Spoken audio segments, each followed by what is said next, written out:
eneo la Mikese ambayo waziri jana alipita, na katika kupita kwake alielekeza mradi wa utekelezaji wa elimu uanze haraka iwezekanavyo, na tupo hapa kwa ajili ya kutekeleza maagizo ambayo waziri ameelekeza katika TANROADS ya Morogoro.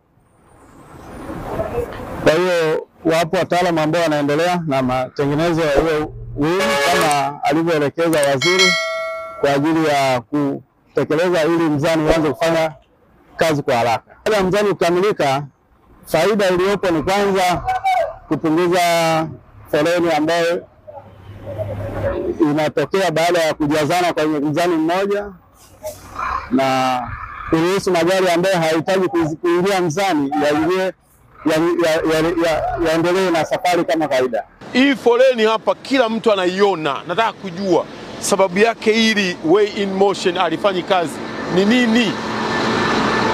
Yaani wewe niambie ukweli tu, ili kusudi mimi nisimuonee mtu. Sitaki kupata dhambi ya kumuonea mtu. Hao watu wanateseka katika mafoleni kwa sababu ya kitu hiki hapa tu. Sasa nyie niambieni, mmechoka kufanya hii kazi? Hamuna haja nayo? Hebu iangalie hii foleni. Yaani watu, hili jambo la foleni hapa Mikese limeshaanza kuonekana kuwa ni jambo la kawaida tu. Wakati ni jambo kumbe tunaliweza na tunalimudu. Kwa hapa Mikese, changamoto ya mwanzo kabisa ilikuwa ni shida ya hizi sensa ambazo ziko barabarani. Imekaa muda mrefu, kwa issue ni beti na nati zilikuwa zimekatika, pamoja na sensa zenyewe zimekuwa worn out. Unaona bana.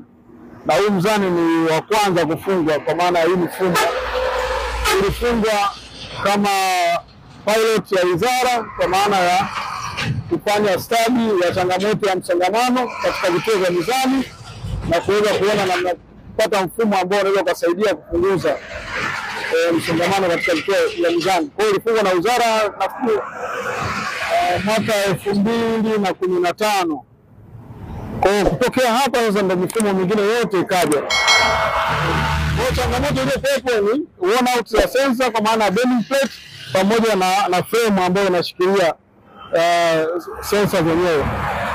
Kwa hiyo tulichofanya ni kufungua, kuweza kuangalia reassess damage iko kiasi gani, na kuweza kuona tuweze kupata sensor nyingine tubadilisha na kuresume operation za mfumo, na kuweza kuwahudumia wasafirishaji ambao wanatumia hii barabara ya kutoka Dar es Salaam kuelekea nyanda za juu kusini pamoja na Central Corridor.